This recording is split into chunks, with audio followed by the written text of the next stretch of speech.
So hi guys, what's up? We just came. What's that? No, I said you came and We just thought it was interesting. no, it's okay.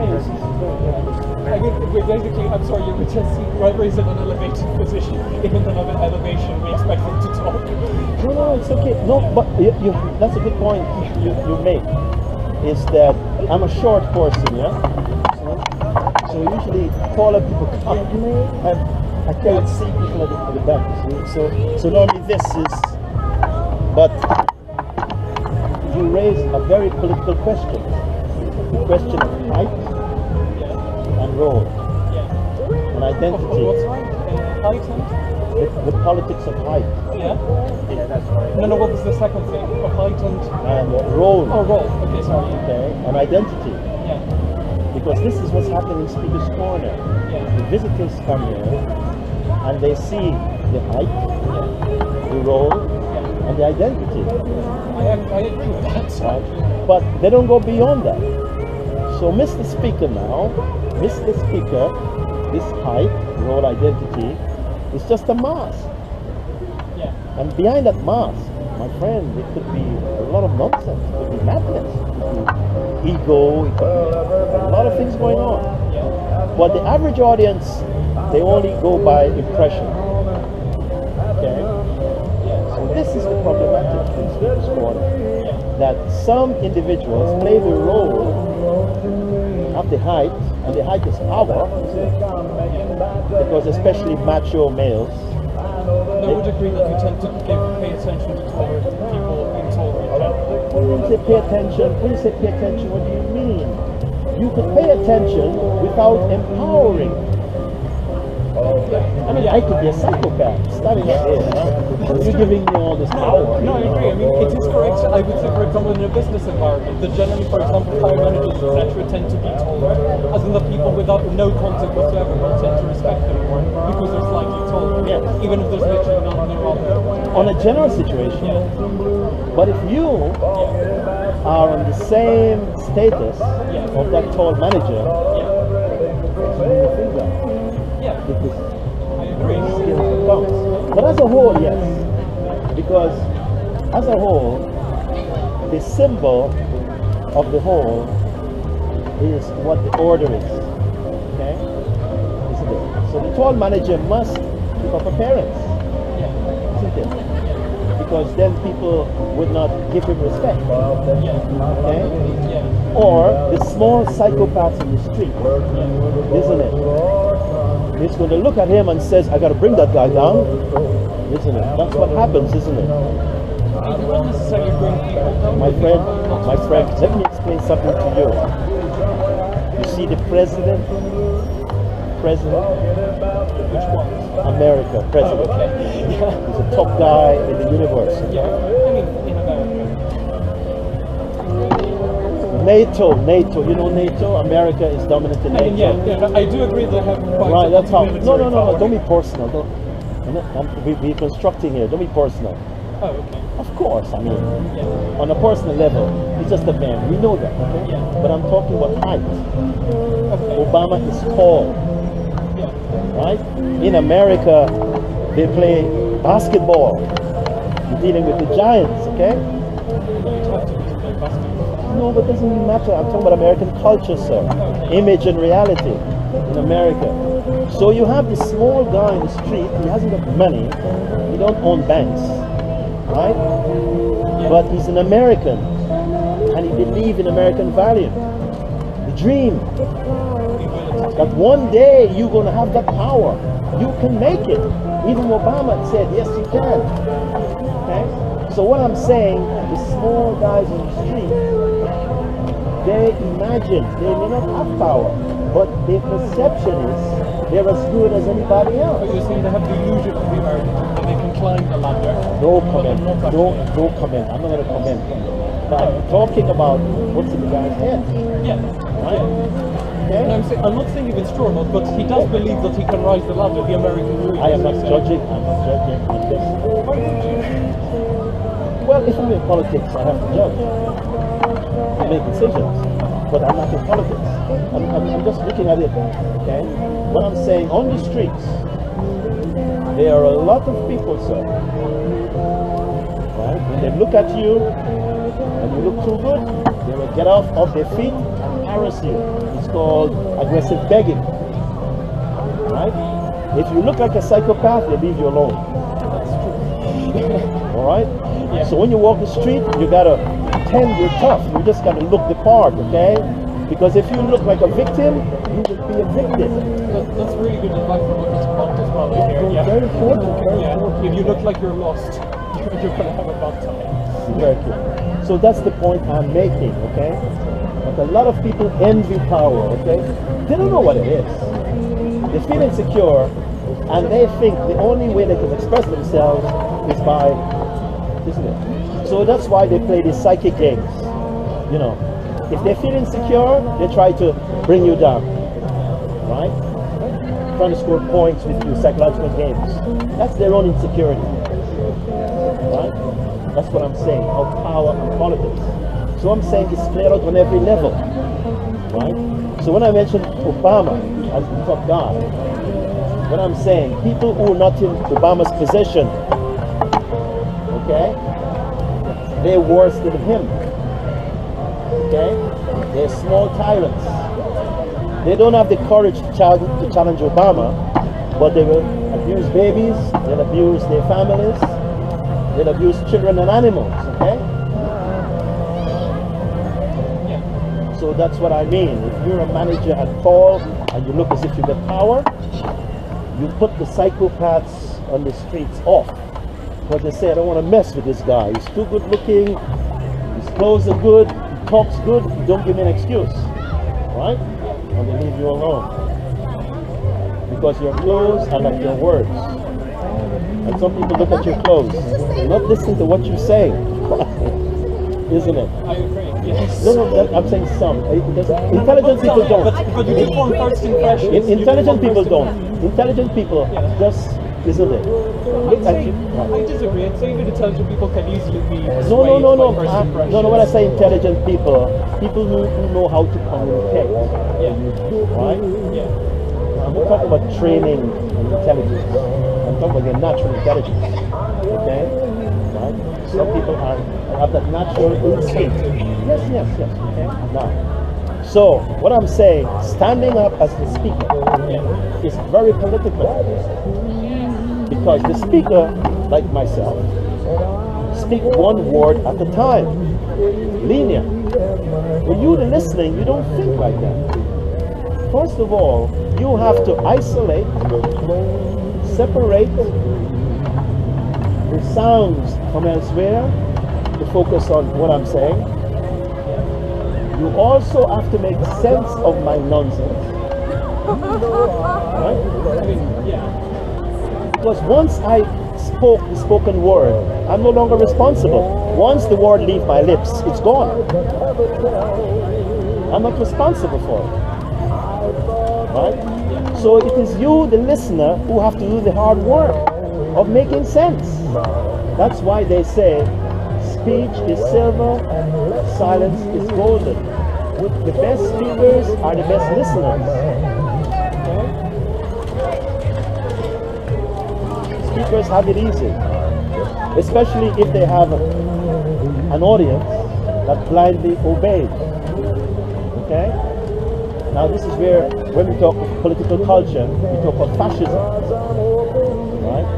Because in a fascist culture, you have the dictator, right?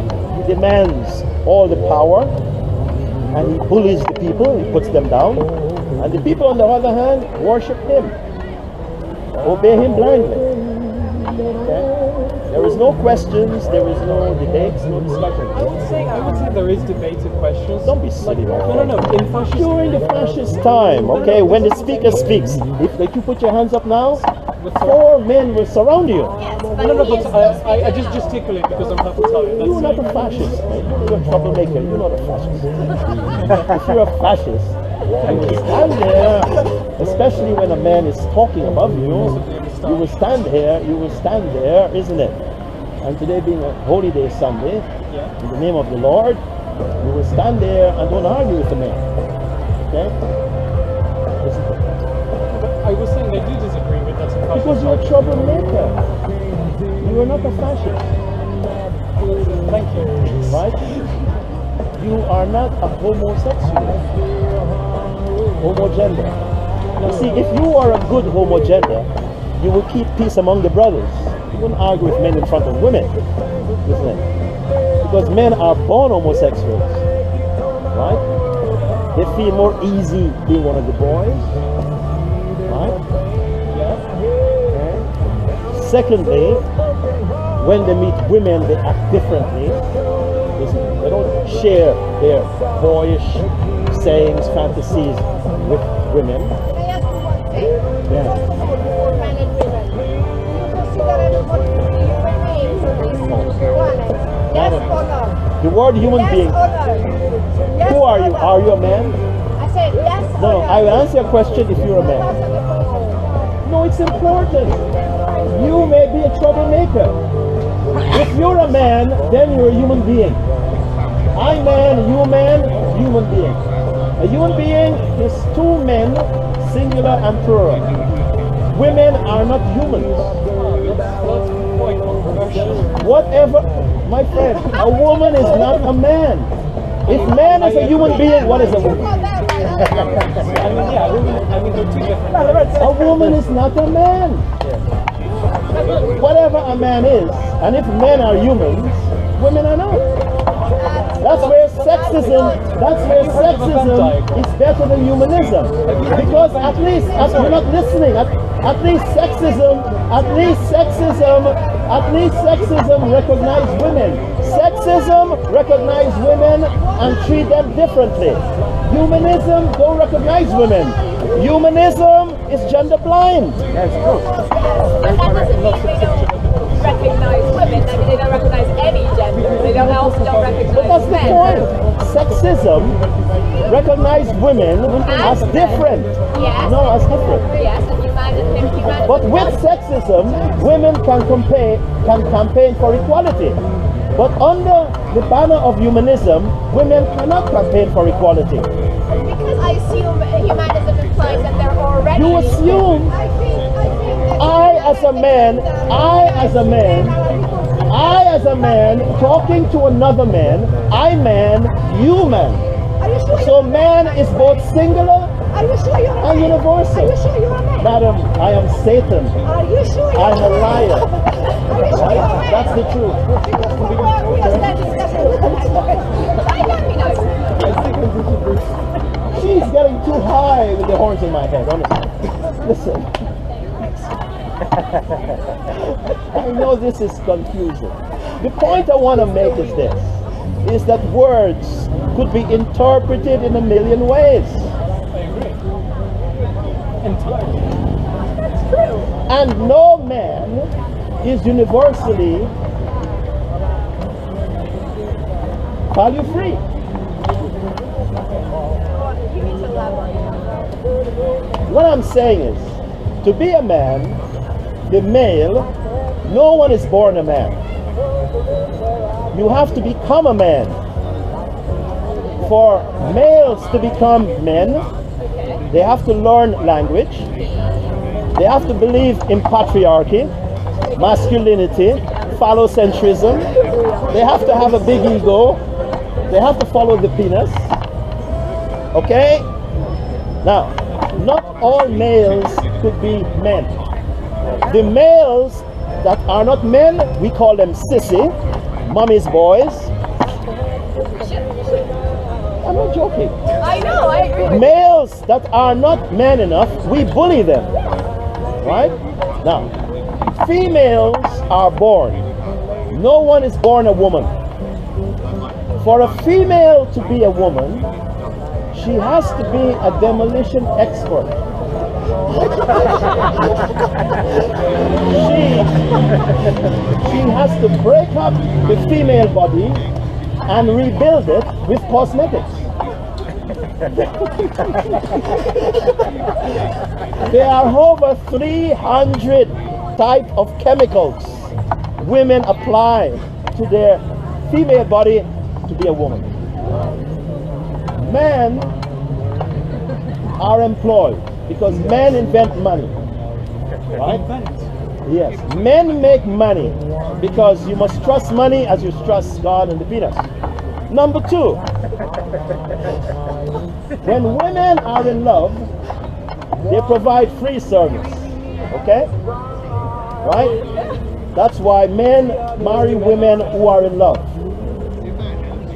If a man was honest and intelligent and a good liberal, he would never marry a woman in love. He will see her as an economic partner and share everything with her. So women in love makes men save a lot of money to go with the prostitute. Now let me explain. It sounds ridiculous. It doesn't apply to males. It doesn't apply to males. You see, the male have to make a decision.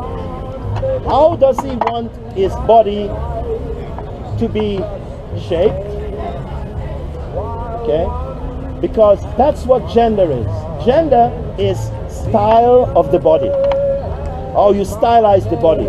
For example, if you're a man, you learn how to discipline the male body by stretching. You must open your legs. You need ventilation. The penis is important. Okay? When you sit down, you must open your legs. When you walk, you must stretch. Okay? That's a real man. Okay? Women, on the other hand, she must discipline her body to close her legs.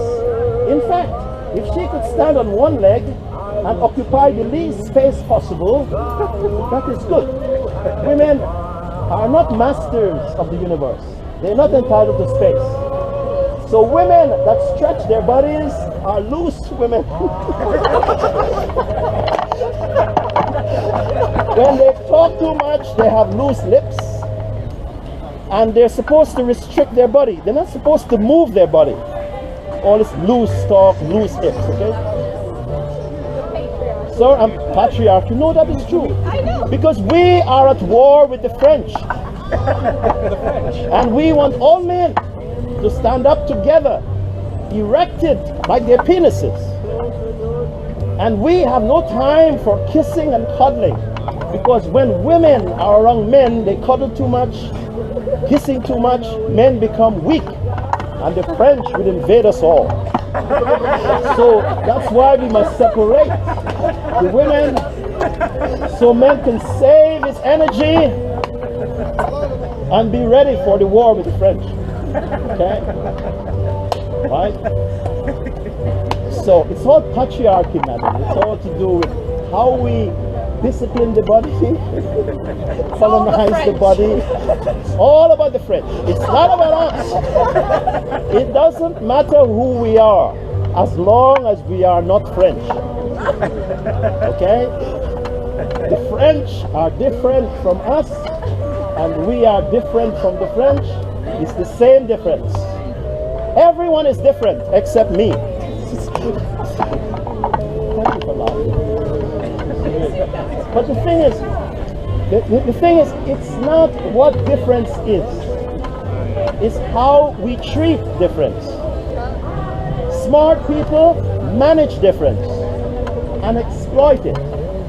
Stupid people, they fight difference and they are francophobe. They run away from difference.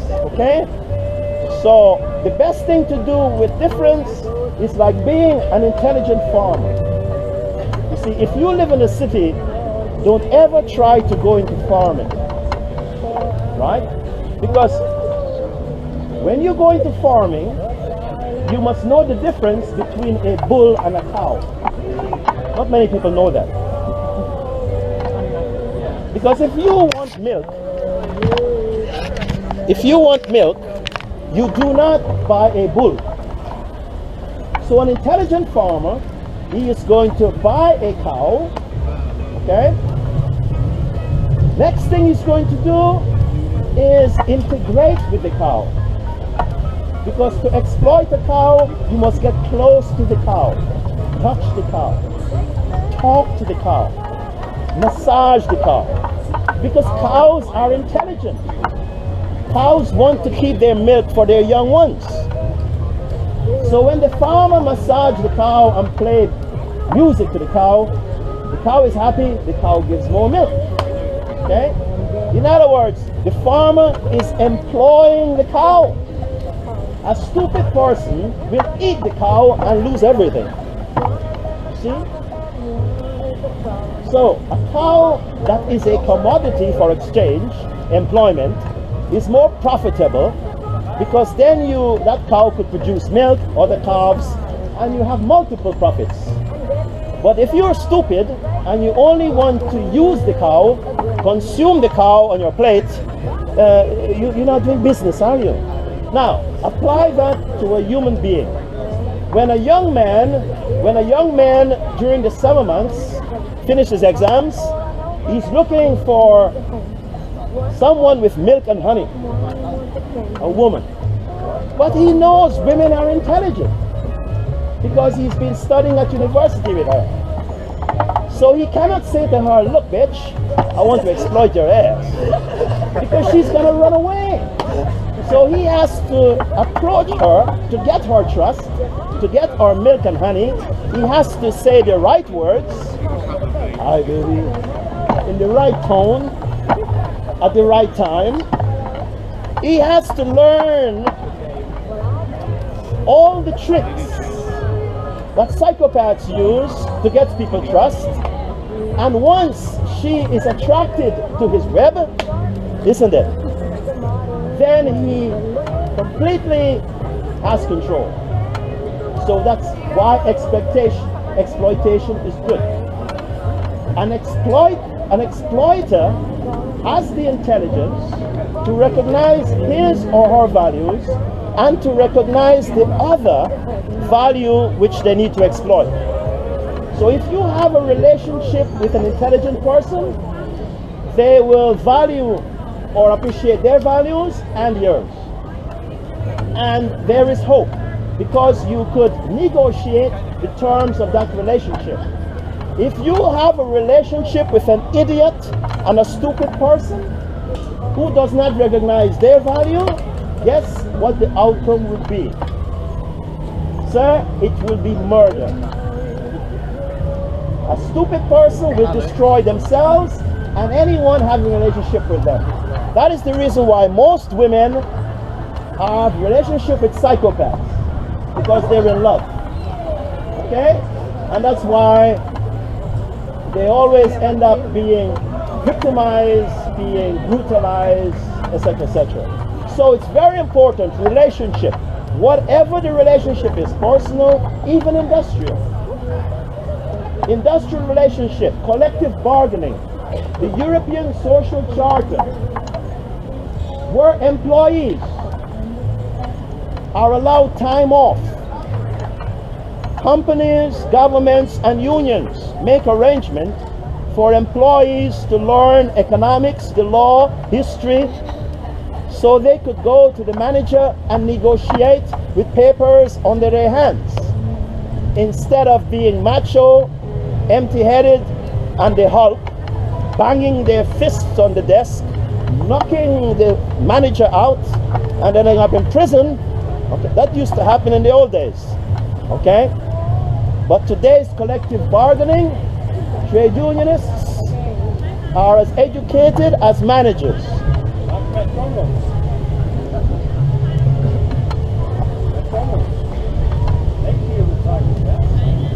Oh yeah. Because psychopaths have low expectations of themselves and others. Okay.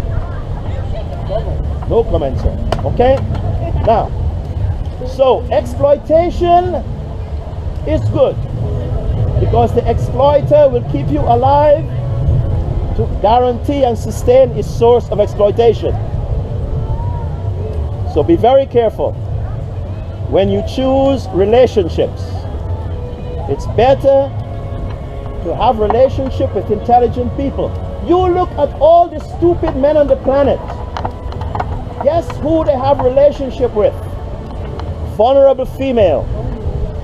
Ignorant, vulnerable, who empowers them. There's a lot of things going on, madam, okay? And then you have the psychopaths, because they own the government, they do not help women to get educated. Why? Because they rely on stupid men for vote and support. So that's why they don't want women to be educated, so to make them available for these idiots. Okay? Now, so exploitation means inclusiveness. You do not drive a cow away. Right? So when you're walking down the street and you see someone coming towards you, you know they're after something. Don't be stupid. Don't think this person loves me, that's why they're coming to me. If people respect you and love you, they'll leave you alone. But people are very funny. If you leave people alone, they say you ignore me, you don't like me. The abuser always gets close to the victim. The abuser can only abuse the victim when they're close. So, on planet Earth, we are all integrated. We're all united. The problem is not the unity. The problem is the relationship of this unity. What kind of relationship do we have in an integrated global village? Is it fair, equal, just, reasonable? Or is it based on, we could say, unscrupulous, on unfair treatment, on secrecy, or whatever. Okay? The penis does not come alone. It's amazing what follows the penis. And why do people deceive each other? Why don't ugly men be honest to men and say, look, I'm ugly, what do you want from me? No, she thinks because the penis is in her space, she's beautiful. And you have a lot of ugly men who are chosen by beautiful women with low self-esteem, or they're trying to take revenge on their former boyfriends. So they make ugly men feel they are intelligent and beautiful. The other day, I was passing down the street. I saw this beautiful female with this ugly man who had a head like a rhinoceros.